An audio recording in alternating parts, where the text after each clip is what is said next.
Hello, everybody. Wednesday night PGA golf show from Osimo.com. We're ready to go. Masters week, obviously. As you should know, myself, Ben Raza, Jason Roslin. Let's go. Let's go. That's right. We're going to get right Oh, into it. We got a lot to go. Chad is in, I don't want to say rare form. They're in some type of form, though. So we're going to get right into it. Where are we going? Take it away. I'm excited. We're at the home stretch now. yeah. So honestly, last week I got to talk about it for a second because it was a bad week for me last week, and it was just staring at the prize pools for this week, to be honest with you. And I think I probably I entered much less than I've been doing because it's just that the field wasn't great. I couldn't make any lineups that I actually liked by the end of the week, regardless of Spieth and Fowler, doing okay or not. Just couldn't find the right lineup. So for me, it wasn't a good run. Always want to be transparent about that. Try to obviously, make up and get back on my magical run here. You and I are going to win something this week. I just got that feeling. I don't know what it is, and we're going to share how we're going to do it on this show. No doubt about it. That's right. Yeah, last week was for Telly. Good for him. He made the cut, and then it didn't help me. That's all I got. But You're the hero though for making the cut. Absurd. Yeah, I mean, listen, the Masters right off the bat. I'm sure most people know this, but we do want to say it. So we got 87 players. Top 50 and ties get in. 10 shots of the lead after Friday get in. So that's the cut rules. Even though I say that, I'm sure we'll have some people that aren't aware. You want to be aware of that. So it's kind of like almost a non-cut. Obviously, some people are going to get clipped, but you can be pretty aggressive. We have some guys that have no chance, and I certainly built somewhat aggressively. I think you're forced to do that. What about you? Where do you want to go? You want to dive right in? Yeah, I think I want to talk about something that I was looking at earlier before I came on that there might be, and again, this is a might in this golf course is, it's going to present challenges each and every way that we look at it. There's no avoiding it, right? However, it looks like there's a possibility might be a slight edge in terms of weather. So maybe we should just discuss that a bit and just see if what I'm seeing on the back end is what you are. So looks like it's going to be pretty consistent tomorrow. I don't really see much of an edge tomorrow. It looks like it's going to be up in the morning, maybe around 14 or 15 gusts with sustained 10 miles an hour, which is fine. It's actually Friday morning that looks like it's going to get the worst of the 2 days. It looks like they're going to see gusts of 15 to 20. Looks like that'll die down by Friday afternoon. So, we do have the opportunity a little bit to look at a little tee time stacking in that regard. Like, for example, Jordan Spieth's going out last at 2 o'clock on Thursday, which means he's turning around and going off mid-morning on Friday. They don't do it exactly like waves on the PGA Tour. Again, this is the Masters. They do whatever the hell they want. And I don't mean to say it that way, but they really do. They can invite whoever they want to this tournament. They can make the rules, and that's what they do. So it's interesting. Are you looking at that at all, or are you like me and just kind of brushing it off at this point? Yeah, I kind of disregarded it. You mentioned it, they tee off all the way through. So even a slight deviation, and I'm talking a couple hours with the wind, and it kind of reminds me of the Open Championship where you have guys teeing off like all day, and it can really. I'm not worried about it too much. I will say, and again, I don't think this alters your builds. If they get the forecast they're calling for on Sunday, it's going to be madness because it's going to be the best Sunday of major championship that we could ask for. It's gonna you could see someone post, really early and somehow win. It's definitely that type of day. So we'll see what that does.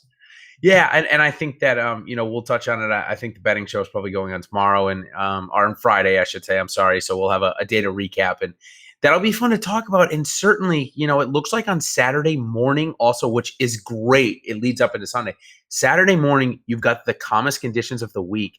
So I think it's great for people that just slide by the cut or could be 10 shots within the lead. And we'll go over a statistic at the end of the show that I think you'll find really interesting, where I think that's definitely coming into play this year, in my opinion. I think it's 100% in the ball game. It's one of the bets I like this year because, of course, you can find it.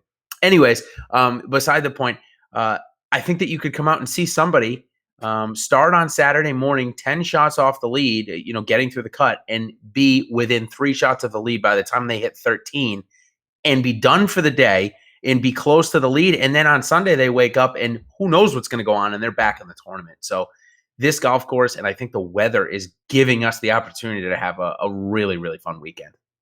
Yeah, no, I mean, we're gonna see, obviously, as the tournament unfolds. In terms of construction, I didn't factor that we had enough to deal with.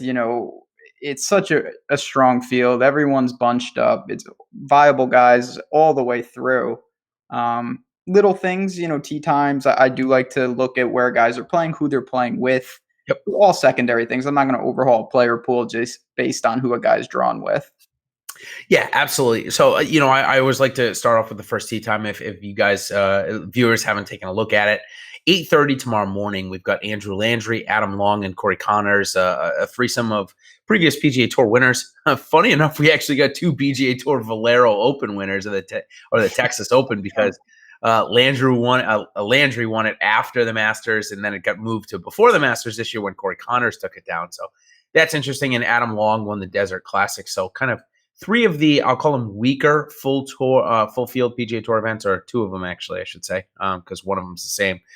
But Corey Connors is definitely interesting. He played here back in 2015 as an amateur, shot 80-69 in his 2 rounds.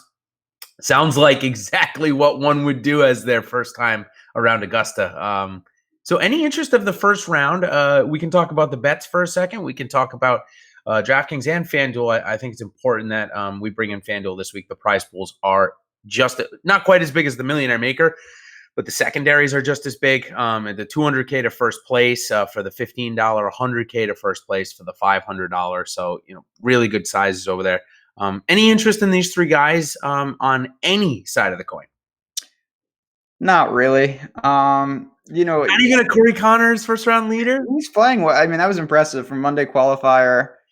It's just there's so much firepower. I have a tough time with guys like this saying, can they really hang in there? Yep. As we dig in, we're going to talk about, I'm not the only one. I did not find a lot that I liked in terms of safety down low, even with the shortcut. So you're going to be able to embrace, Adam Long, Landry, like you said, these guys, they're going to not be popular. Having said that, I just, for me, there's other guys that are equally egregious that I kind of went to. So even though they may get calm conditions early, I'll be taking away and see the first couple of pairings. They lead you. We start off slow tomorrow. We've got some, then it starts to pick up about an hour in. So it does, and we'll talk about coverage here in a second, just because I brought up the first round leader with Corey Connors. Honestly, in the Masters, we're talking the Masters, I would like to see Corey Connors first round leader at like 250 to 1. But instead, because he's going out first and he just won last week, you're only getting him at 80 to 1. So it's not really, like you said, the firepower is ridiculous. Honestly, I'd much rather look at Jordan Spieth on something like that, who has shown he can score on Thursday. If he's shown us anything this year, he's shown us that he can score on Thursday. So anyways, as we move on, I want to talk about coverage for a second. I will say I'm blessed. I have DirecTV, so I get all of the Masters.com channels on my TV, which is sweet. But if you are looking for a way to watch it and you do not know, the only way to watch it before 3 o'clock every day, Thursday, Friday, Saturday, is on Masters.com. It's the only way to watch it. Sunday, the only way to watch it until 2 o'clock is, again, Masters.com. So get your iPads ready on the Masters app. Get your phones ready. Get everything charged. Get your Apple TVs, because if you want to be watching coverage, that's the only way. Again, they do have the best app. Their shot tracker it's really cool because it's visual and it's very, very good. But it gets wonky when there's a penalty stroke. So if there's something going on with your golfer, there's something going on with your golfer and you're watching it and it hasn't updated for a while, it's likely something not very good is going on. I forgot about that from last year. Yeah, that is true. I do like the app. Obviously, the coverage is great here. And we'll see. I think they're starting to get it that we need more.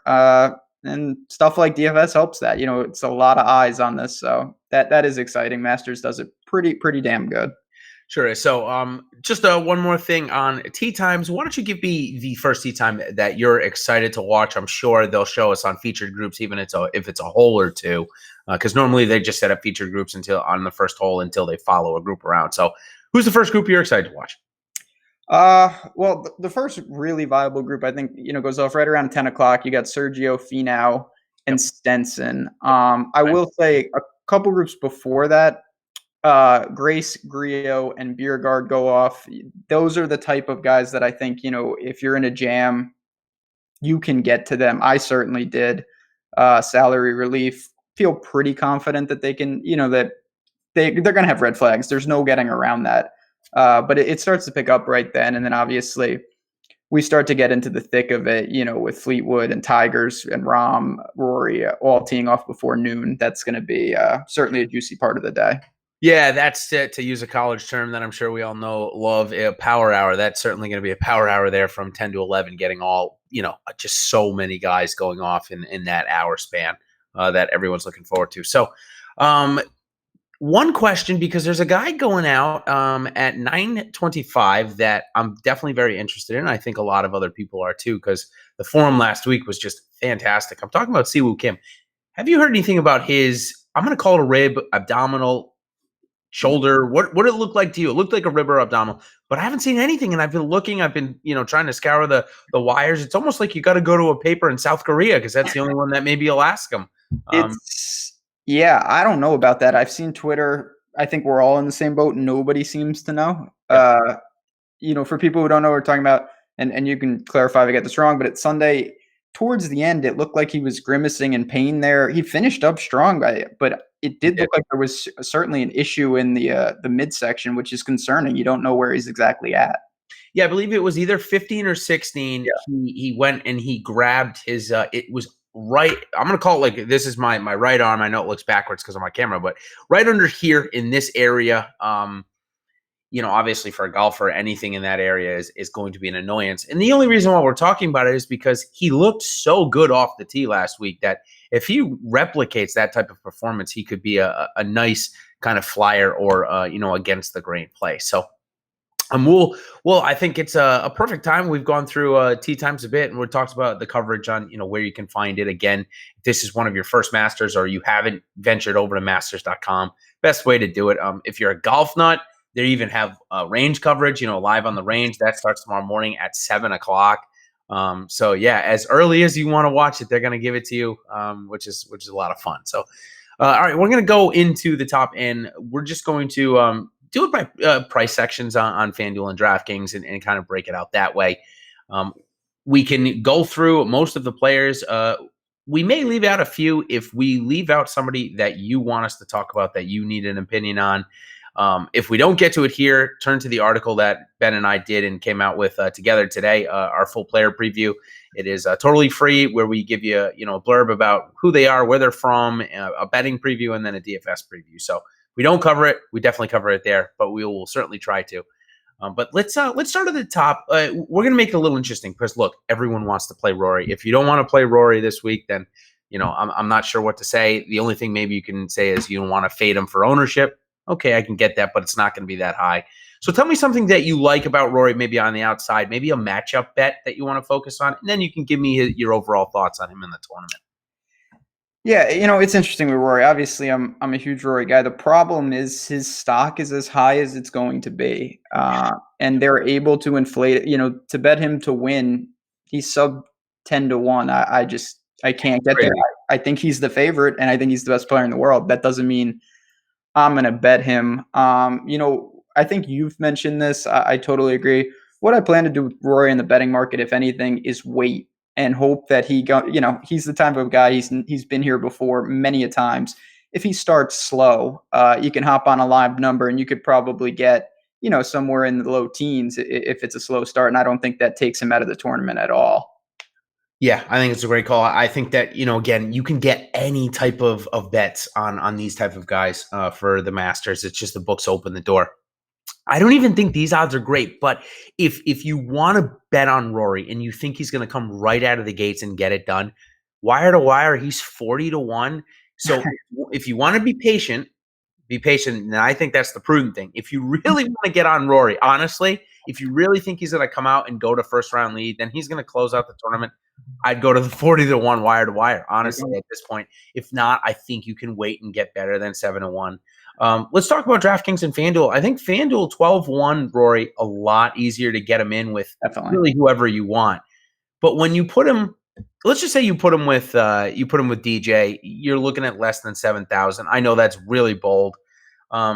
But even if you go to someone like Tiger as your second guy, or even Ricky Fowler, you're still in the low sevens for each of the last 4 guys. So maybe a little more difficult than I wanted to get 2 studs with Rory. Obviously, with one, with just Rory, you can get plenty of guys in that mid sevens and fill out a great lineup. Let's talk about your builds, though, for a second with Rory. Have you found it difficult, like me, to get 2 studs in? And are you comfortable with the Rory and a bunch of 7K approach? It was harder than I kind of thought it would be, to be honest. You can do it. It's not like it prevents you from doing things, but it prevents you from making lineups that I thought were comfortable. If you start Rory and someone in the 9s, you're going to omit the 8s probably, and you might even omit the Leishman, Cantlay, Sergio, Stenson, Poulter micro range that I think is pretty juicy. So that's a big ask. This is a situation where, obviously I have some Rory. There's no doubt about that. But I actually think he needs to do super heavy lifting. I know that's pretty obvious when you're the highest price salary guy, but unlike some of your other builds, you take your top guy, you always want him to win. It's a lot of pressure on Rory because the guys that you're pairing with him, I think their win equity is really low. So you're hoping that Rory destroys it, and then it just becomes a 5-man tournament in terms of your 6 roster spots. Yeah, and you pair Rory up with any guy above 8.5, let's say. Yeah, we'll call them the studs. You're getting into a territory where you're relying on a bunch of guys to get inside the top 20 and have the point of figuring it out. But just like TPC Sawgrass, he hasn't won there in a little while. I don't think he's ever won there. But what do you think about him this week? Are there any bets that you're seeing? Again, matchup bets, prop bets, wired wire, whichever. And then you can move on to your DFS thoughts. So DJ's certainly interesting. Obviously, from the DFS side, I think he's going to be somewhat lost because people are going to pay up with Rory or take the savings, and you don't really get a savings if you take DJ. He's kind of in a lost spot.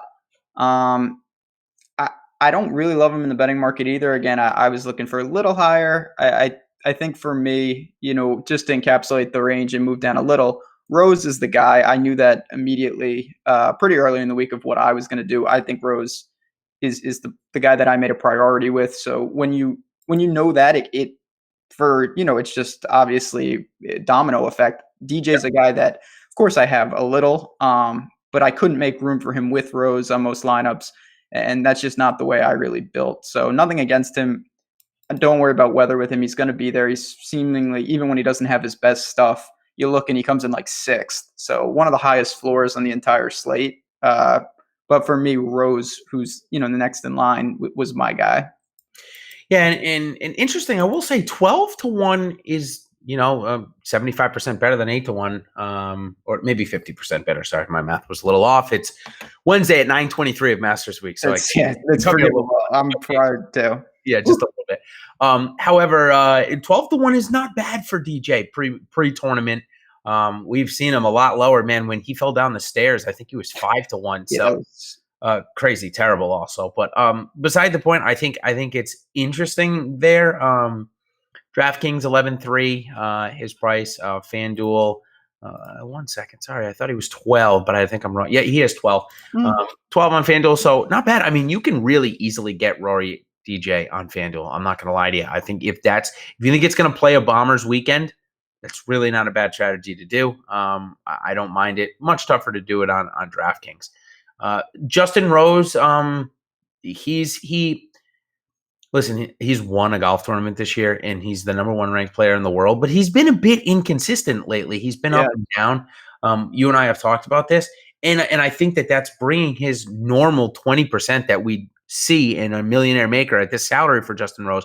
I think it's bringing it down a little bit. Maybe he's priced up a little bit more than he was last year, but I think we're going to see a little bit low. So I have him in my slightly overweight category at this point, because I think you can go 25% and get overweight. And Justin Rose, has he finished outside of the top 15 in the last 50 years? It feels like no. I mean, he's always there at Augusta. He's got a perfect game for it. He just hasn't gotten it done.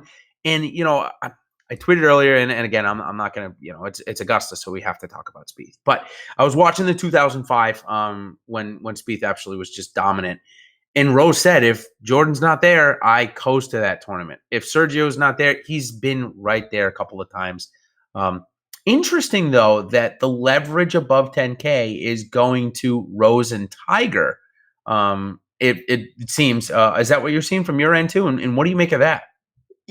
I see that. I think JT's the other one who's kind of a wild card. He's certainly shown some sign, and I don't worry about his long-term form at Augusta, but he's didn't come out firing in his appearances here. He seems to be getting better each year, and I think that Rory obviously is going to suck up some ownership, and a lot of people are going to want to play the savings game because then you can get 2 or 3 of your like 9K, 10K, low 10K guys as opposed to taking one mega stud. Tiger, to me, it's more of just an opportunity cost thing. I have no problem with him. I think he's going to play well, actually. And if it's really tough conditions, I think that suits him on a Sunday. He can figure stuff out. Whereas guys like Rahm, I worry about a little. I do like Rahm this week, but that's a little dicey. So they're all going to garner ownership. Even chat's talking about low owned up here. Yeah, you're not going to find a 4% guy. They all garner ownership. It's just relative to their neighbors, which is really what you're playing up here. There's going to be some spots. DJ would stand out to me. I think JT won't be too popular. Yeah, it's definitely interesting about where ownership is going to come. I think we all pretty much agree that most people are going to want to go to Rory. That doesn't mean everybody will, of course, but it seems like that's where people are kind of focused. So Rahm, good finish here last year. Seems like he's been pretty close. He kind of surprised both of us, I think, at Valspar, with that top 10.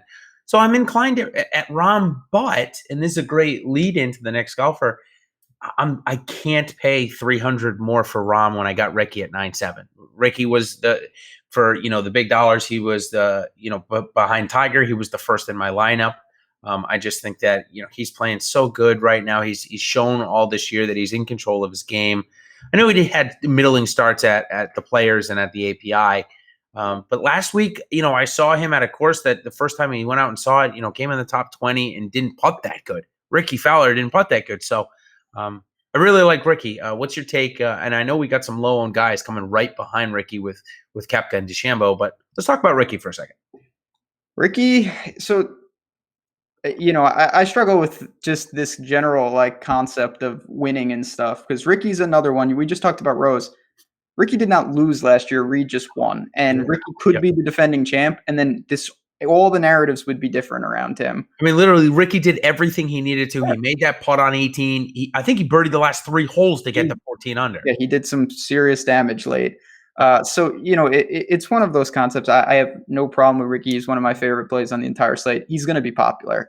He's in a price range where he doesn't cripple you if you start with him, and you can get him as your second man. So he gets in 2 different types of builds. And when guys fit that criteria, they naturally are higher owned. But he's clearly, it's just a matter of time. He's done enough to win. He hasn't in certain spots, but you don't win until you win. I know that's not a real statement, but we've seen it time and time again this year with guys that, they can't get it done and then they get it done. So He's on the short list for sure. Yeah, we just got a question from a buddy in Slack Jack, and we'll talk about Kyle Stanley. Stanley, we'll get to him. We'll get to him way down there. I promise you. If you need our thoughts, but if you got to jump out earlier, just let us know. But we will definitely get to Kyle Stanley, no doubt about it. So yeah, let's talk about Koepka and DeChambeau first, because it looks like both are going to come in maybe right at 10 or under 10 in pretty much all formats. Koepka obviously with that weight loss thing. Koepka with that weight loss thing, it's a problem, man. And Chambly came out and ripped him. I'm laughing because I got the clip of it in the background. I won't play it because it's just a little much. But have you seen it? Have you seen the clip? What I'm talking about? By any chance? Oh yeah. So this whole thing with the weight loss, was it for the SI body issue? I don't know about all that. It's kind of concerning. Brooks is a guy. I'm going to pass it right back to you. Yeah. It's not going to be popular. Obviously, there's something to him in big tournaments. The guy's got 3 majors. What do you think about him? I'm honestly not there. I prefer Bryson. But are you intrigued at a possibly low-owned Brooks? I will say I'm only intrigued for the Millionaire Maker. That's where I'm going to hope that I get leverage. I will say, you talk to anybody that's in a nutrition, and my mom's a nutritionist. What does that mean? It doesn't really mean anything. It just means that Brooks did change. Chambly's not wrong. He changed the chemistry of his body, and when he's walking down the fairway, his energy levels might have been much lower than they normally are. His ability to focus on those little 6-foot putts that he is just rock solid at when it comes to major time, he started missing those. His lag putting was just off. So look, he did something for himself, and I commend him for it, but I don't think he needed to go out and do what he did. I don't think ESPN, the magazine, I don't think Bob Iger from Disney called up Brooks Koepka and was like, yo, dude, lose 50 pounds for this shoot or we're not doing it with you. It didn't happen. It was Brooks wanting to look what he thought was perfect, unneeded, in my opinion. And he'll probably prove us all wrong and just go out and win this week because that's how Brooks operates. But that's kind of my only motivation to play him right now. And the only way I want leverage there is to just play him in the Millie Maker and deal with it if he ends up beating me low owned everywhere else. Yeah, I'm not there. You can't play everyone. As we just had someone in chat point out, and I totally agree. Like in this field, almost everyone above, 7-8K, they're pretty viable. Like even when you're fading, there are guys that I've X'd out. It doesn't mean that I think they're awful. It's just I like other guys. Brooks is one of them. I'm willing to more take the plunge on Bryson, who scares me, obviously, because he hasn't been playing that well. But I think long-term at Augusta, he's a pretty good fit, and I think he turns it around here. Yeah, I'm going to say, Brooks, just one last thing. If you're low on Brooks and you're high on Tommy Fleetwood this week, which I know a lot of people are, they're matched up against each other on even money. Yeah, I like Fleetwood there. So, yeah, I mean, I do as well. So that's just an interesting matchup. If you want to fade Brooks, if you want to play Brooks, it looks like I think you might be matched up with Spieth. No, Spieth's matched up. Spieth's actually plus money against Fleetwood, which actually I guess that doesn't surprise me. It's a good line. Anyway, so I'm going to bring up those lines every now and again. Just to kind of throw some things out there. There are some lines that I absolutely love. The next guy that we're going to actually talk about, or he'll be coming up really, really soon, is Jason Day. We're skipping. I'll give you my thoughts on Bryson before we go to Day. We'll skip over Tommy Fleetwood for a second. But I'll give you my thoughts. Bryson, it's an ownership play, and that's the only thing. We know he was in one of the final two groups, a couple of years ago as an amateur.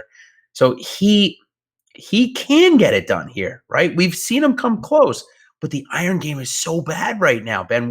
What happened? I mean, from Tournament of Champions to now, it's been bad. So we know he can't win with a bad approach game. I don't care how many putts he makes. You cannot win with a bad approach game at Augusta. So, yeah, I'm finding myself being like, you know what, I'd rather take a bad off the tee game in Jordan Spieth than a bad approach game in Bryson DeChambeau, or I'd rather just go and play Paul Casey at 9K. But before we get to those two, let's talk about Jason Day. We know he's hurt. We know that the local papers in Australia are reporting that, surgery could be an option at the end of the season.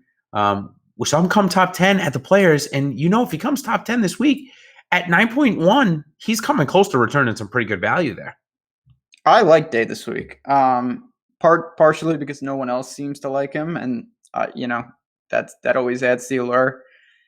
This is anecdotal, but at the same time, I think it's important to note he played in the par 3 today. I assume if he was really hurting, we would not have seen him there. He was many over, but I don't worry about that part of it. No, his kid was out there. Let's not get crazy. But, we saw him withdraw, and then at the Players, he was minuscule owned, and boom. It is what it is with him. Yep. Around the green game, I don't know why it's been poor. He's one of the best in the world there. It's got to come back. I wonder if it's the back. That's the only thing I can think of. It's crazy. His spraying is going to be somewhat mitigated here. It's generous. That'll help your boy Spieth, obviously. Yeah. This isn't a super tight course by any stretch. So I'm willing to roll the dice there. Obviously, you have Paul Casey, who is way safer, way more cashy, way more reliable. But Day is in play for sure. Yeah. Right underneath him. And again, if you are on Day this week, if you're like Ben and you don't want to go to DraftKings, this is an interesting line. DeChambeau was plus 115 against Jason Day. So obviously the bookmakers are still heavily favoring Day in a matchup where he's cheaper on DraftKings. That's a really interesting line to me. I didn't mean to kind of. No, Day. That's really interesting to you as well. like I said, I like Day. I bet Day to win. Well, I bet a couple guys to win, but Day was one of them. Yeah, 28-1, right? Or Yeah, you get yeah, better 28 odds? to one. Yep. I had no problem with that. I think that a Mhm. couple small things that I don't think determine too much. If they went the other way, we'd see him closer to around 20 to one, maybe a little higher priced and a little higher owned. So this is, to me, is a good buy low spot. Certainly more risk than most up there, similar to Bryson in that sense. Like you've got Fleetwood and you've got Casey, who, of course, they could miss the cut, but that would take an anomaly. Whereas these two idiots, we're not sure where their games are at. I certainly feel a little more nervous about Day, but at the same time, kind of a lucrative spot. Yeah, and it's funny. It was not playing this way, but we got a question in our Slack chat just now about DeChambeau or Day in a large field GPP, and so we're talking Millie Maker. I think you can actually get leverage on both of them. So if we're talking from a pure leverage standpoint, I think either is fine. If you're looking for a more upside play, we've actually seen Jason Day come really close to winning a couple of times here. We've seen Bryson really falter on 18, but again have a chance to win. So it's tough. For my high dollars, I would stay away from Jason J just because of the back. But going to the Millie Maker, I'd probably be more inclined for Jason Day because I think he has more top 10 upside. We've seen it a little bit, more recent than Bryson. So to answer your question, I think it looks like Ben and I both say Jason Day are leaning Day here. So, all right, we can move on to Paul Casey, and big fan of Paul Casey this week. He has not missed a cut since in a couple of years here, at least the last 4 years.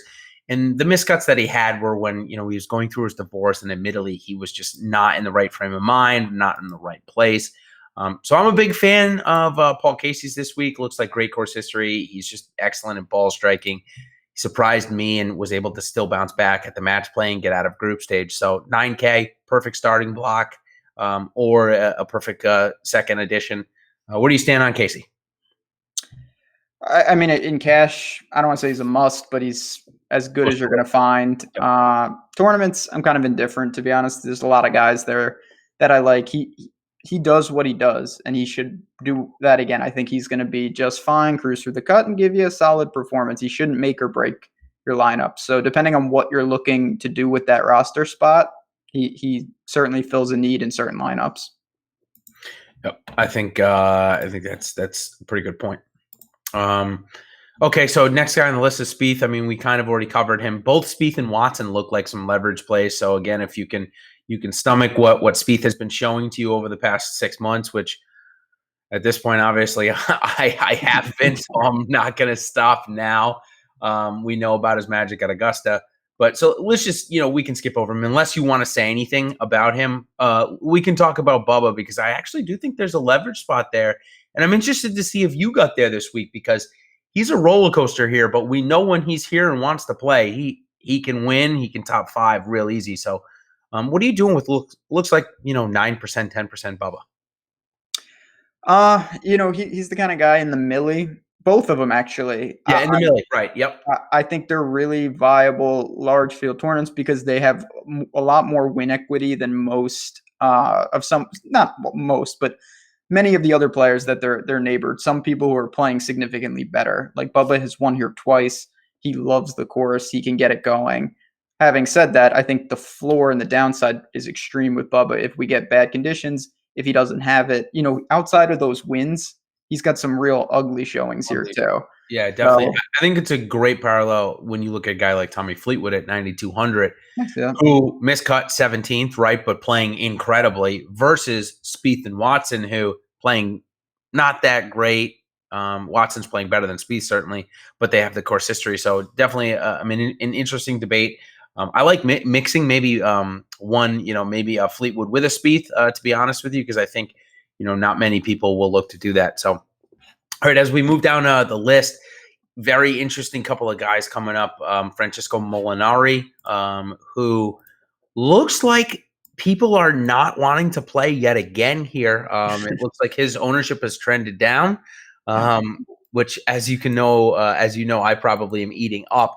Next guy, though, along right with him at 8,700, who's going to be popular, is Hideki Matsuyama. The guy has good course history coming in, strokes gained tee to green, looks great. So talk about those two guys, and I'll give you a couple of bets from Molinari and Matsuyama that I like. Yeah, Decky's going to be crazy popular. I I'm eating that chalk though. I really like him. It's hard not to. Mhm. Just 8,700 gives you some wiggle room where even if he doesn't get there, he could not kill you either. So I'm there. Molinari, I just what is there to say? This guy, every time it seems that I full fade him, which is all the time, he just kills me. He's been very impressive. This stretch has turned, the Open Championship. It's not that wasn't a culmination. That was really kind of a start of some just phenomenal play. Yep. I don't think this is the best course for him, especially they've lengthened it. He's more keep it in the fairway, be smart. I think aggression's going to win out here personally. I'd rather have A someone. Ricky here. Yep. Yep. So not for me, but again, you're talking when guys get low owned and they're super talented, it's a dangerous combination. Like Molinari's A game, we saw it on Sunday, a couple weeks back where, when he plays like that, he's one of the best players in the entire world. So Yep. that's something that's always capable. Yeah, as you know, Molinari kind of propelled me to a really big finish. It's likely I'm going to ask him to do that again this week in at least some capacity.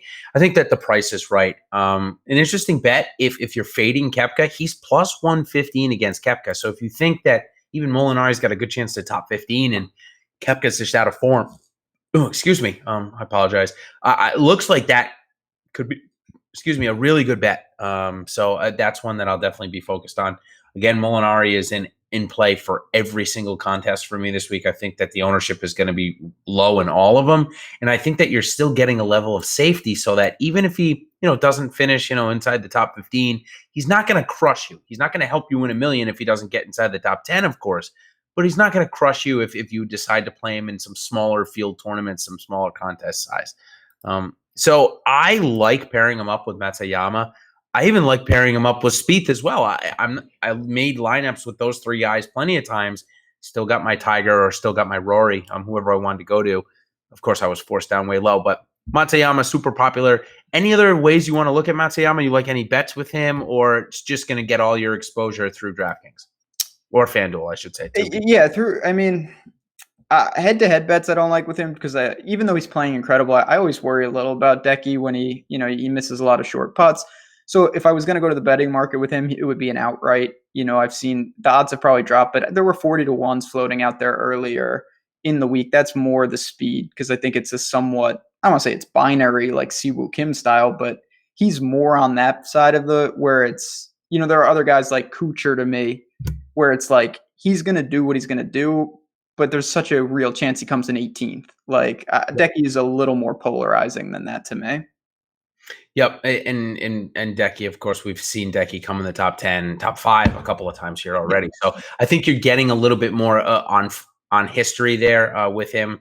Again, like Molinari for a kind of a more against the grain play, Millie Maker play in that way. Of course, if you top 5s, that's where you're going to get your leverage. So, all right, as we go down. Also, I will say if you're looking for even more leverage, Molinari is more expensive than Matsuyama, Spieth, Paul Casey on FanDuel. So normally that means that the ownership is even lower. So you might see me play Molinari a little bit even more on FanDuel because he could come in. We've seen Bryson come in like 2% owned in a big field, high dollar GPP on that contest. And you know what?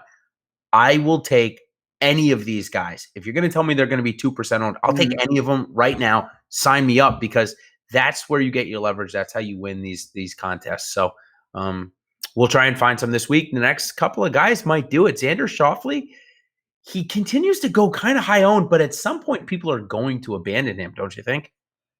I would say I hope so because he always somehow gets there. Xander is an incredible driver of the ball. He can lean on that here. I still have trouble, and maybe it's just a bias on my part. When I look at him where he's priced, I always feel like he doesn't belong in that tier. And he's a very impressive guy. I have no problem with Xander by any stretch. It's just tough when I see like Adam Scott and Molinari and Decky and even guys, a little lower like Ustis of the world. Yep. I am more apt to go there. So I do have a little Xander because I think the driving is going to be, a huge factor here. And he's a great driver of the ball. But I'm not going to get leverage if he's even remotely popular. So I don't want to sound like I know more than golf about, I like golf. I've said that if this is your first time watching the show, I used to be a scratch and now I'm probably like a 5 or a 6 handicap. I can't play nearly as much as I used to. But from me analyzing Xander over a couple of years, he's placed well in the US Open, played well in the British Open. Those golf courses are what we'd call in front of him. You can see everything. You can see the penalty areas. You can see where to hit the ball. Everything is blind at Augusta. It's more shot shaping golf. And I always see when I watch Xander play, everything is in front of him. He hits the ball super straight. He doesn't curve the ball that much. I'm not saying he has no imagination because around the green he does. But I think he might struggle here in his career until he can kind of figure out how to really shot shape like Jordan Spieth does. I hate to bring it up, but look, the history here and the way Jordan Spieth plays golf, it's perfect for each other. So when Xander adopts that game, which I know he can do, I think we'll see the results better. But until then, if he's going to be priced in the 8Ks, I would so much rather go down to a guy like Matt Kuchar, who we'll talk about in a second. I don't want to skip over too many guys. 3 low-owned guys, if you had to play one, maybe you can tell me that you are playing one. Phil Mickelson, Louis Oosthuizen, and Patrick Reed, all coming in under 10%. I'll throw you a bone. Adam Scott's going to be really close to that as well. He would if you want definitely to go Scott, go ahead. But tell me if you had to play one of the 4, which one would you play? It would be Scott. There's no doubt about that. One of the 3 then. Yeah, one of the 3. It would probably be Louis. Even though, at Valspar, and I've said this, he did it with smoke and mirrors. There was a lot of around the green and a lot of putting. Louis is just one of those guys in majors. We've seen it time and time again. He obviously sometimes they don't even start. He just withdraws. But he's been in second in all of them. He's got a win in a major. He's just that kind of guy that can show up. Patrick Reed, I genuinely think there's something wrong with his game, so he's not in consideration. Phil, I never have a good feel of him. You never know what you're going to get with Phil, so I can't stand that. It's very difficult to break him down. Yep. I mean, you get miscuts like we got last year, where it legitimately looked like he didn't even care at times, and then the year before that, he's in the tournament. Year before that, looks like he doesn't care. 49 years old, just too tough for me to play at 8,400. If he was 7,800 or 77, where like Sergio is, who we'll talk about in a minute, maybe I'd be more inclined. But all right, let's get into the 7s. Matt Kuchar's the chalk of the week. There's no doubt about it. I'm going to bring up a time when Matt Kuchar was also the chalk of the week at this tournament and remind you, and I hope it didn't crush you as much as it crushed me, the hole-in-one, everything dropped for me when Kuchar had that hole-in-one late Sunday. If you were on the other side, DFS. But that goes to show you what chalk can do if it hits, and I'm not letting Kuchar do that to me again this week. I'll be playing at least equal weight, the 30% projected, maybe even get more. He's in a great spot. Are you going to talk me off him? No, I mean, I don't think it. So the problem I have with this is that part of the allure of fading really concentrated ownership in golf is that there's a cut. And I'm not obviously there's a cut here, but it's not the same. Like you're not going to get paid off nearly as much. Kuchar's not missing this cut. Like it just obviously there's always an out where he just doesn't have it, but it's such a small window. And he's the type of guy that it's at 7-9. There's a lot of ways where he plays really shitty and he doesn't help you. But at the same time, if your other 5 guys are good enough, especially in a high dollar thing or a smaller field, you'll be just fine. Especially with the ownership that he's going to be at. Exactly. He's not going to kill you. Now, if you think you can get away with it and you like some other guys and there's reasonable pivots, more power to you. In cash, you shouldn't not play him. I don't see any reason not to play him in cash. Tournaments, there's always reasons to pivot, but I certainly have a healthy amount of Kuchar because there's no reason not to. Same thing on FanDuel, super cheap, 9.7. Price the same as Louis Oosthuizen, price the same as Stenson, a lot of these guys. Who's your favorite pivot in this section from Kuchar? You can, and you've talked about this a lot, and I've used this strategy a couple of times in the last, 5 weeks, and it certainly helped me of not just pivoting, but playing the pivot with the actual guy. So, who would you like to pair with Kuchar, or who would you like to just totally pivot off of Kuchar to? Probably Leishman of all these guys. Your boy, and we'll get to him, Patrick Cantlay. I want to hear your thoughts on him because he's another important piece for me. Yeah. But Leish is a guy that I think people don't, or maybe I over it. I think he's just a phenomenal guy who he's the opposite of Xander in my mind. I always think he's underpriced because I think he belongs in the next tier. Mhm. He's certainly got pedigree, certainly been there at majors, could have one easily. And last year he showed some signs at the Masters as well. So I have no problem with him. Doesn't miss many cuts. He should be just fine. But what do you think about Patrick Cantlay? Because obviously last year I saw that he had 10 3 putts in line to a miscut. That's 10. Yeah, that's a lot. I mean, great driver of the ball. He doesn't play a ton, so we don't know exactly where his game is at. Do you feel comfortable with him this week? Yeah. So, as the contest structure goes, pretty simple to kind of figure out. He's not in the highest one; he's in the second one, and he's overweight for me in the second highest dollar buy-in that I'm playing this week. So it's hard to say if I guess that would tell you that I'm not quite confident as to the point where that spot for me, the 79 to 7,600 range went to Matt Kuchar if I had the salary. And if I didn't have the salary, if I'm remembering my lineups correctly, and I have two of them, I didn't even go to that area in the second lineup. So, and only in the one lineup where I went to it, I went to Matt Kuchar. I just couldn't come off of him. Now, here's the thing about Cantlay's game, and this is kind of a little tidbit from our preview that Ben and I did. Ben said exactly my thoughts on Cantlay here is that statistically and when you watch his game from a golfer's perspective, he likes to play a tight draw, and statistically, that's what should work at this course. He drives the ball great, which is what you need. He hits tons of greens. I think he's ranked in the top 10 in greens in regulation this year. He should be great. Problem was last year, his putter was so bad that when he missed the greens, he was struggling to get up and down as well. So it was kind of a culminating effect. His putter has been a little off this year, but this price is a lot better. I do like it. He's definitely going to be in my player pool. If he only 3 putts 6 times, he gets through the cut, and we're probably talking about him middling to a 30th and a lot higher ownership. It's true. Yeah, I mean, 10 3 putts, and he came back in top 5 the next week. So it means that his form wasn't far off.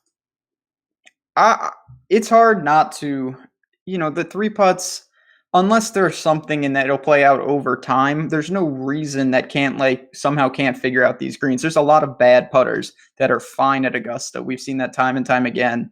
Yep. I mean, Sergio, I'm not going to get into that, but so I'm with you. I think he's interesting. Then you've got Stenson, you have Sergio. There's a lot of guys that you can look to in this range. You can pair them up. Certainly one of the spots I would really hope that I can get right because I think it's really important. Yeah, and let's just do a quick ranking because I think it is a super pivotal, vital spot this week, these 6 guys. And like you, so we'll start at Kuchar and Kuchar through Poulter. I'm going to assume that you like all of them like me. Do you want to throw any of those guys out? So I'm talking 79 to 7,600. I want to rank them. Do you want to throw any of them out? Do you not like any of them? No, I like every single one of them. Yep, me too. All right, so I'll go first. My rank, I put Kuchar up at the top. I really like Stenson. I think, that form that he showed, I know it was only 8 holes at the match play, but that was scary reminiscent of what we saw at the British Open a couple of years ago, where the guy literally was tapping. And if it wasn't a tapping, he made it. So it's Stenson. Cantlay is kind of like 2A and B for me. And then it's Leishman, Garcia, and Poulter probably last. Poulter hasn't missed a cut here in a while, but nothing too good of finishes. If you look, nothing too much. I don't think there's too many top 10s there. So that's probably it. Yeah, Poulter's form isn't fantastic right now, but it's pretty good. I like all of them, but that's the way I'm playing them at this point. I'm a similar. The only difference really for me is I like Leishman more than you. Poulter would be last for me. Leishman would be ahead of Stenson. I have Stenson in cash, which I'm not married to that just yet, so don't quote me on that. It's just that's I'm what fine with it. I'm 100% fine with it. I think that his game right now, there's no way he's missing this cut. He's actually been around the top of the leaderboard the last couple of first rounds here, so definitely no problem with that. This is a range though. like we both said, you're not going to find too many guys where I'm cringing. There's a lot worse situations. When I look at my lineups, this is not the spot where I'm like, oh God, it's what we're about to get to. This is where it gets very dicey for me. I totally agree. I was just about to say, literally call it the next 10 guys from Gary Woodland down to Hao Tong Lee. I'm struggling. I'm going to play my boy Eddie Pep. I think you know that. He helped propel me in the players to a big finish. And I know he's a debutant and they always struggle, but he's magical around the green. So I like Eddie Pepperall still this week. But it's a dead zone. I don't really like Gary Woodland here. RCB's approach game has been atrocious. Fitzpatrick has, some decent finishes here. Cam Smith, a good finish last time. But both of them are like kind of close to 10% owned. I would much rather go to the 1% owned Matt Wallace at that point. How about you in this section? I think it just sounds like you're struggling with it. Yeah. Are you just going down to Charles Howell at this point, or is that where we're at? I certainly have some Charles Howell, which is scary in itself. He hasn't played here in a long time. But Matt Wallace is a guy, another first start. I do like him, though. He is in the pool. A lot of Englishmen for me here. I have him. I have some Hatton as a dark horse, and I think Matthew Fitzpatrick sets up just fine. Yep. He's the kind of guy, I'm not trying to look this far down, but he is the type of guy that if he can just hang around on Sunday in brutal conditions, that's not going to bother him. He's someone who can handle that. He's seen it many times before, and we saw in the Willett Masters that Fitzy can post a finish and be just fine. So those are the type of guys. I wanted to ask you about Sneds. Yeah. He's someone, obviously he's got some experience. Low key, I think, has competed here and people don't seem to notice it. Obviously the game fluctuates here and there. Good at the players, though. I have a lot of interest in him. Or is he someone you went to at 7-2? Yeah, he got new coach. And it's really worked out for him. The game has vastly improved. The top 10 a couple of years ago, 2016 here, 27th last year. He's so good with his putter. I mean, like real good, always. So that saves him a lot. I actually think not that one hole is going to matter, but I'm sure you've probably heard by now from the coverage you've watched that the fifth hole, they've lengthened it quite a bit. He's a guy that is really going to affect. That 30 yards is going to turn that into a really hard hole for him. It's going to be a hard hole for everybody. It may end up being one of the hardest holes on the course now. But Snedeker's scoring average on it is going to be over par. I would be very surprised if it's par or better here. It's just the way that it sets up. So not a ton of love. I went down to Charles Howell. I found that I needed the $200. If not, I was going to be forced down to Brooks Koepka, and I like Ricky Fowler way more than Brooks Koepka this week. So that was kind of the last decision I had was, do I go up to somebody like Snedeker and Koepka, or do I go Fowler Howell? And it was the latter for me in the big dollars. It's tough. This is where you're going to be forced into some uncomfortable. There's not a lot down here that's super, Grace is Keegan. Yeah, let's talk about Keegan for a second, actually. I didn't mean to scrimmage. Sorry. No, it's Keegan. What's there to say about that guy? It's ball striking's phenomenal. He can't putt. Not that you're worried about his placement points, but it is very frustrating to see him. The term full Keegan is a real thing where you're never safe. And when it goes off the rails, he cannot salvage. So I have a little bit, but I went into the sixes on a lot of occasions before I went to Keegan. Yeah, and I'll say there's plenty of showdown contests this week. There's even late showdown, which I'm not going to get into. But tomorrow, so they've got I think it's $5K to first for the $8. Have you looked? It's either 5 or 10K to first for the $8. Yeah, I think it's 10. I think it's 10 as well. 50K guaranteed prize pool. They also put out, I don't know if it's full or not, it's a Survivor Series for the 4 days.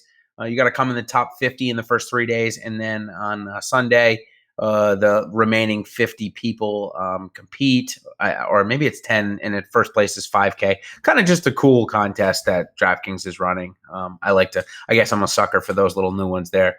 But if you are interested in Keegan and you're a little nervous about the Keeganing, like Ben mentioned, look at the showdowns for him because he will make birdies. He's going to have eagle chances as well. The way he ball strikes, 13 and 15. He's going to eat up with his balls flights. He normally does when he plays. So going to give you plenty of opportunities to score. Speaking of plenty of opportunities to score, below 7K, you've got some guys that are long hitters and some shorter hitters as well. But in the interest of time, we're coming up kind of on the hour here, and we'll go a little longer. We've got a few right after this section. We're gonna give our top plays. I'm gonna limit it to our top 2 plays under 7K, and then we'll go into the hot takes and some of the questions we've gotten from Slack and on YouTube. So first, let's. You want me to go first on the top plays, or you want to go first? Well, I'll give one, and then you can give one, and we'll snake it. All right, so Yep. for me, I'm actually going to go against the grain because I have a feeling there's a couple obvious guys. I'm going to throw out my guy I love to play and not getting a lot of love, and there's obvious reasons. I'm going to go to Griot, 6,600, and it's more just a price thing. I think he should just be a little more expensive. Opens up your rosters. He's got some major experience. Really has not competed at all, but he's good enough to make a cut. We know that the putting lets him down, but I'm going to lean on his ball striking and think that in a way he's just as valuable as someone like Keegan. Just do your thing. Attack the par 5s, make a couple timely putts, avoid 3 putts, and he'll be just fine to cruise to the weekend. Yep. I think I like Rio. I got on to him yesterday. I think it's a pretty good spot for him. 17th and when he was playing good here, a couple of years ago after he won in the desert. So I think we're in that similar type of form if you can get the putter going. Somebody asked us at the beginning about Kyle Stanley. So let's talk about him for a second. I don't think he's going to make the cut. When you look at his game, he should be good here. He's pretty straight and rather long off the tee. He's good with his longer irons, but missed cut in 52nd in the 2 starts that I see from 2009. I can't get there. I would much rather go to a bunch of other guys. One of the guys that I like that's top in my pool, I have 2. I'll give the 6,600 guy first. Jimmy Walker, man, he's never missed a cut here. Strokes gained approach looked ideal last week. He loves to play a tight draw off the tee. All of his finishes have been inside the top 30. I think that 6,600, if he gives you a top 20, he could be on the Millionaire Maker lineup if you nail the other 5. At 6,600, he's going to wide open the door. So similar concept, JB Holmes, top 5 here in bad conditions. I think that's kind of an obvious play at 6,800 if you're MMEing. I think you got to have a couple JB Holmes. Those are my 2 favorites below 7K. There are a couple other guys that I like. We talked about Siwoo Kim. Kevin Kisner, I think, is a guy that will get you a top 30, but that's it. But I think he's going to get you 4 rounds. So I think it's a viable strategy to go there. If you don't think Jimmy Walker's game is quite there, I think Kevin Kisner is totally safe, and I think he's safe in cash. Kisner and Hoffman are going to be popular relative to the other 6s. I would love to fade both of them, but I just can't because I don't have enough. I need guys in the 6s, and I don't have enough guys to get there. Jimmy Walker is interesting. His spraying won't be as big of a deal here, and he's got some things that I'm interested in as well. So all in all, my honest strategy is to end at 7K if I have to, because I don't like these guys. So Charlie Hoffman? No, not even? I have some, but it's Yeah. I do, but it was more because I needed guys at 6,800, and I didn't want to keep going to JB Holmes. So yeah, I have some Charlie Hoffman. I just think the ownership bump from Valero, and he was good there, obviously, but he also had a really hot putter, and it's Charlie Hoffman, so it's a little scary. Kyle Stanley, I have just a stab of. What a bad year for him, though. He's missed a boatload of cuts, and he's just not the same player right now. Yeah, I will say, it's all about field size, right? So if you're in a field size of the 3,700, this week is 300 people. And again, relate that to the contest that we're putting out now. If you like the $150 level, the $20 level, there's contests out now for that on DraftKings that they've put out, and I can verify what they are by the end. But with that being said, if you want stability and you're a little nervous about going against the grain in this price section, I think Ben and I both agree that Kisner and Hoffman are probably relatively safe, but I think that you can find more upside at other places if the conditions are what they're looking like they're gonna. I think that their upside is capped a little bit. Yeah, go ahead. Sorry. No. I just we chat was asking. Do you have any longer? No, and I'll tell you why. I think he could play all 4 days. I think he might even be a relatively good bet there to play all 4 days.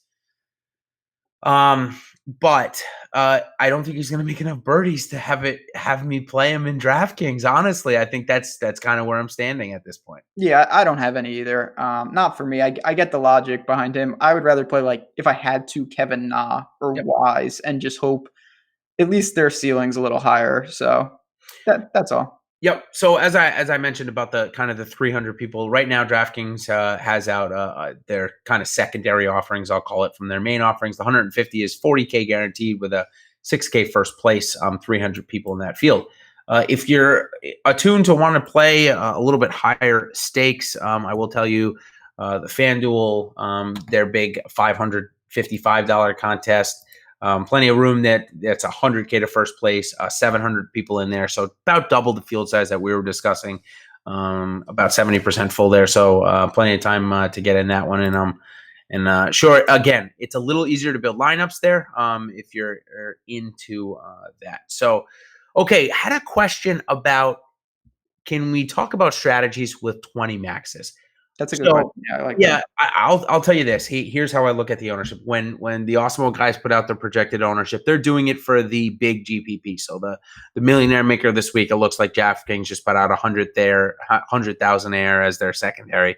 Looks like a pretty garbage offering, but regardless,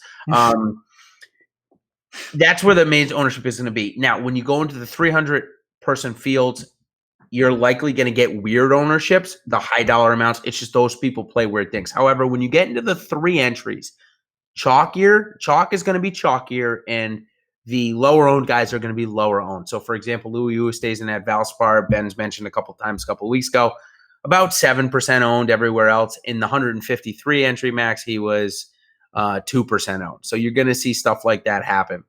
20 entry max, you're going to fall like right in the middle there, I would say. So for your strategy, I would say, again, the chalkier will be a little chalkier, and the non-chalky guys will be a little bit less owned. So I would still take this similar strategy, but I'd be okay with having my aggregate ownership of a 20 entry max maybe touch 90%, but I wouldn't go above 100 because I still think there's enough people there where you're going to duplicate lineups if you try and go over 100% total aggregate ownership. Yeah, 20 maxes are interesting because it really is a hybrid. There's enough bullets for everyone, especially because usually and it depends on bankroll, but for a lot of people, they can put 20 in there. And when you have 20, you have some room to, I don't want to say give away lineups, but it's not like a 3 max where it's like, okay, 33 and a third is my min exposure. Like, you can take 5% of a guy if you want.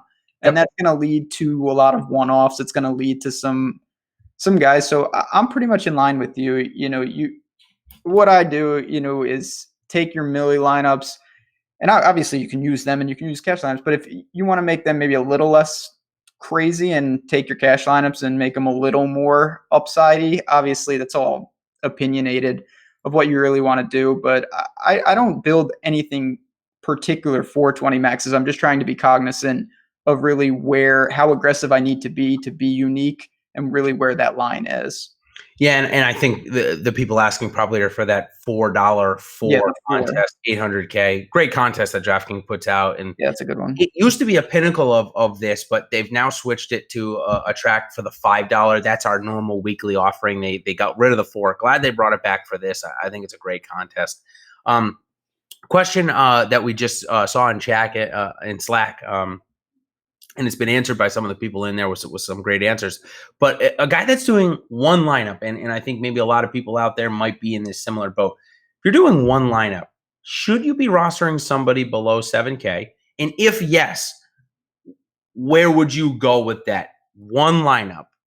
Doesn't matter the contest, just one lineup. Do you think you need to go below 7K? We kind of talked like, hey, you might need to in certain situations. But if you're doing one, what would your advice be to that person?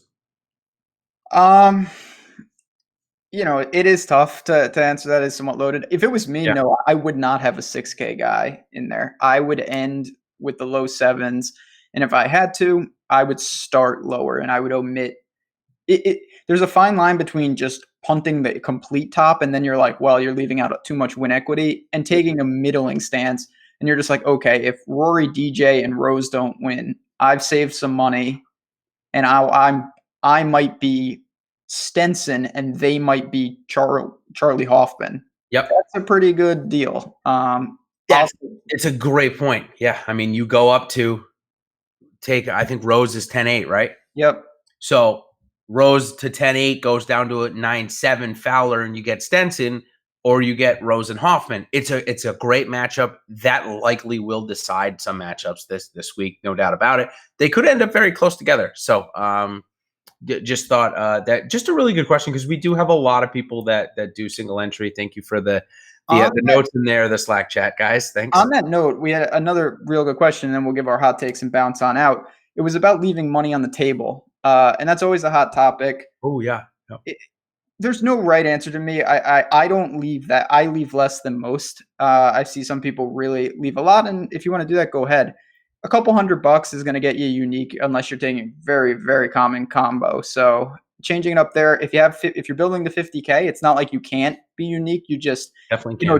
If you have Kuchar and Casey, and like, you might want to try to change it up. If your core is Kuchar, Casey, and Matsuyama, I'm not gonna lie. Yeah, you're in trouble. Yeah. Yeah, unless you're gonna go down to Vijay Singh, and and even then, you still might be duplicated with that core. So I would just say, if you're gonna make a core, make sure that aggregate core ownership in the milli. Again, if you want that to be your core in a 300-person contest, you can probably get away with it, honestly. But if you're looking for that GPP score, and you don't want to split, and you want to have that leverage, definitely differentiate there. So, all right, my hot take is unique. It's not a player one. It's actually a field one, and I kind of highlighted it at the top. I believe the 10-shot rule comes into effect here. We've seen the highest differential between first and second going into the weekend for the PGA Tour this year was 4 shots, and it was Siwoo Kim last week. Other than that, it's been 1 shot or ties, and we've seen differentials from first place to the cut line on the PGA Tour average 8.5 shots this year. That's insane.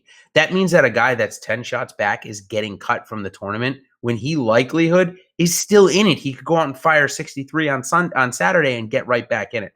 Love that about the Masters. I think we end up seeing this is kind of my hot take. There's 87 players in the field. I think we see close to 70 getting through to Saturday with that 10-shot rule. That would be really interesting if like 6 of 6 is like 75%. No cut for $1 million. It's gonna be great. Not to go backwards, but it just shows that you should, if you're building enough teams, you want to take that into account on a couple, because if that's the case, then you're going to want some real wild, because the placement points if it plays, may not matter. Yeah, that's what I'm saying. You're going to have guys who score. There are Eagles out there, and you could see someone score the 18th most DraftKings points and come in 40th.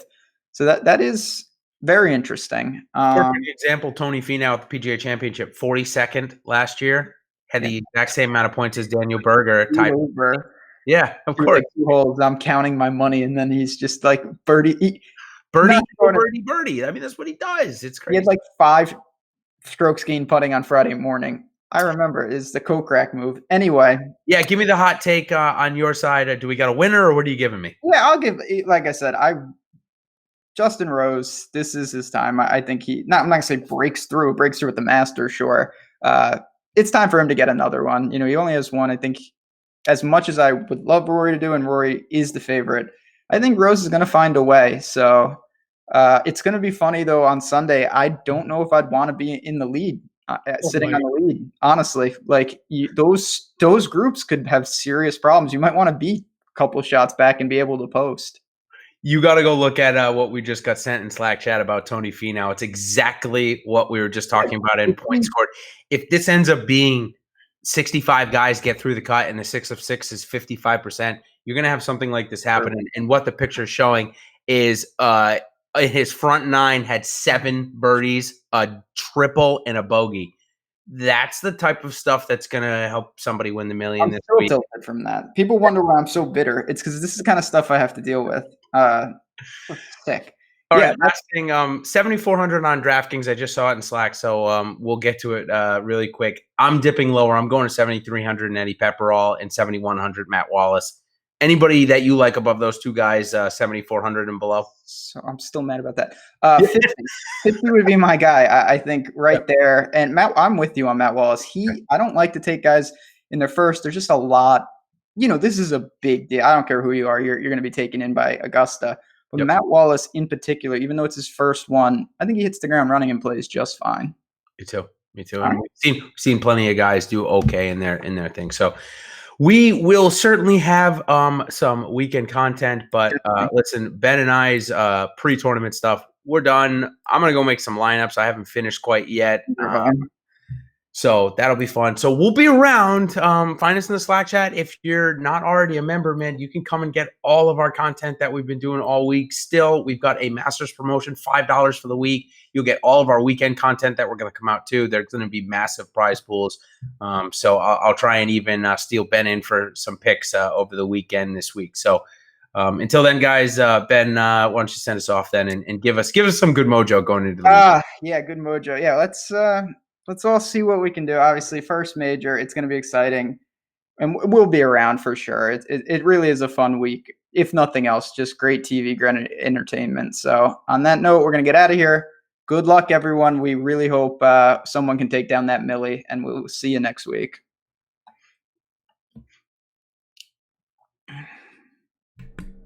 There we go.